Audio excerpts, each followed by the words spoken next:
എന്തായാലും ഇതുമായി ബന്ധപ്പെട്ടുള്ള തുടർ വാർത്തകളിലേക്ക് കൂടിയാണ്. മലപ്പുറം പോത്തുകല്ല് കുനിപ്പാലയിൽ ചാലിയാർ പുഴയിലൂടെ ഒഴുകി വന്ന ഒരു കുട്ടിയുടെ മൃതദേഹം കണ്ടെത്തി എന്നുള്ളതാണ്. വയനാട് ചൂരൽമലയിലെ ഉരുൾപൊട്ടലിനെ തുടർന്ന് വലിയ തോതിൽ ചാലിയാറിൽ വെള്ളം ഉയർന്നിരുന്നു. സാജിദ് അജ്മലുണ്ട് വിവരങ്ങൾ നൽകാനായി. സാജിദ്, ഒരു കുട്ടിയുടെ മൃതദേഹം ഒഴുകി എത്തി എന്നുള്ള വാർത്തകളാണ് ഇപ്പോൾ വരുന്നത്. ഇപ്പോൾ മുണ്ടക്കൈ ദുരന്തവുമായി ബന്ധപ്പെട്ടുള്ള കാര്യങ്ങൾ പറയുമ്പോൾ അവിടെ നിന്ന് ചൂരൽമല വഴി ഒഴുകി വന്ന മൃതദേഹമാണിതെന്നുള്ള കാര്യങ്ങൾ കൂടിയാണ് ലഭിക്കുന്നത്. ഈ മൃതദേഹം അവിടെ നിന്ന് മാറ്റാൻ കഴിഞ്ഞിട്ടുണ്ടോ സാജിദ്? ജിൽസി, മലപ്പുറം പോത്തുകൽ കുനിപ്പാലയിലാണ് ചാലിയാർ പുഴയിൽ നിന്ന് ഒരു കുട്ടിയുടെ മൃതദേഹം ലഭിച്ചത്. ഇത് കൂടാതെ ഈ ഒരു മൃതദേഹ അവശിഷ്ടം കൂടി കവളപ്പാറ ഭാഗത്ത് കൂടി ലഭിച്ചിട്ടുണ്ട്.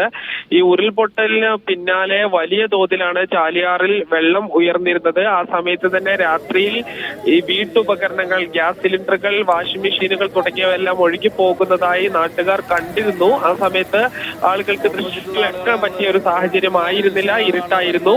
നിലവിൽ രാവിലെയാണ് ഇപ്പോൾ ഒരു കുട്ടിയുടെ, ഏകദേശം 3 വയസ്സ് പ്രായം തോന്നിക്കുന്ന ഒരു കുട്ടിയുടെ മൃതദേഹം ലഭിച്ചിരിക്കുന്നത്. ഇത് കൂടാതെ ഒരു മുതിർന്ന പുരുഷന്റെ ശരീരഭാഗങ്ങൾ, അത് മുഴുവനായില്ല, ചില ഭാഗങ്ങളെല്ലാം തന്നെ ശരീരത്തിന്റെ അറ്റുപോയ നിലയിലാണ്. അങ്ങനെ ഒരു പുരുഷന്റെ ഒരു പാതി ശരീരവും ലഭിച്ചിട്ടുണ്ട്, ഒരു മൃതദേഹവും ലഭിച്ചിട്ടുണ്ട്. ഈ രീതിയിൽ ഒരുപക്ഷെ ചാലിയാറിലൂടെ കൂടുതൽ മൃതദേഹങ്ങൾ വരാനുള്ളൊരു സാധ്യത കണക്കാക്കുന്നുണ്ട്. ഈ ഒരു പശ്ചാത്തലത്തിൽ ഈ ചാലിയാർ പുഴയുടെ തീരത്ത് ഈ ആളുകൾ തടിച്ച് കൂടുകയും ഏതെങ്കിലും തരത്തിൽ ആളുകൾ ഒഴുകി വരികയാണെങ്കിൽ രക്ഷാപ്രവർത്തനം നടത്തുന്ന ഉൾപ്പെടെയുള്ള കാര്യങ്ങൾ ചെയ്തുകൊണ്ടിരിക്കുകയാണ്.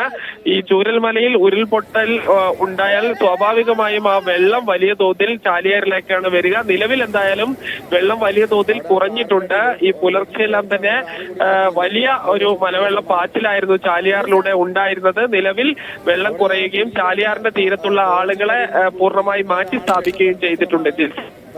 യെസ്, എന്തായാലും ഇപ്പോൾ വന്നിരിക്കുന്ന വാർത്ത അതീവ ദുഃഖകരമായ ചില വാർത്തകളിലേക്ക് തന്നെയാണ്. മലപ്പുറം പോത്തുകല്ല് കുനിപ്പാലയിലാണ് ചാലിയാർ പുഴയിലൂടെ ഒഴുകി വന്ന ഒരു കുട്ടിയുടെ മൃതദേഹം കണ്ടെത്തിയിട്ടുള്ളത്. ചൂരൽമല ഉരുൾപൊട്ടലുമായി ബന്ധപ്പെട്ടാണ്. ഒപ്പം തന്നെ ഒരു പുരുഷന്റെ മൃതദേഹത്തിന്റെ അവശിഷ്ടങ്ങൾ കൂടി ഒഴുകി വന്നിട്ടുണ്ട്. ഇപ്പോൾ വെള്ളം കുറഞ്ഞതുകൊണ്ട് തന്നെ അത്തരത്തിലുള്ള രക്ഷാദൗത്യം, അവിടെ ഏതെങ്കിലും രീതിയിൽ മൃതദേഹങ്ങളോ മറ്റോ ഒഴുകി വരുന്നുണ്ടോ എന്നുള്ള കാര്യമൊക്കെ നോക്കാൻ കഴിയുമെന്നുള്ളത് കൂടി തന്നെയാണ്. ഒരു ദുരന്തത്തിന്റെ വ്യാപ്തി വ്യക്തമാക്കുന്ന ചില വാർത്തകൾ കൂടിയാണ് വരുന്നത്.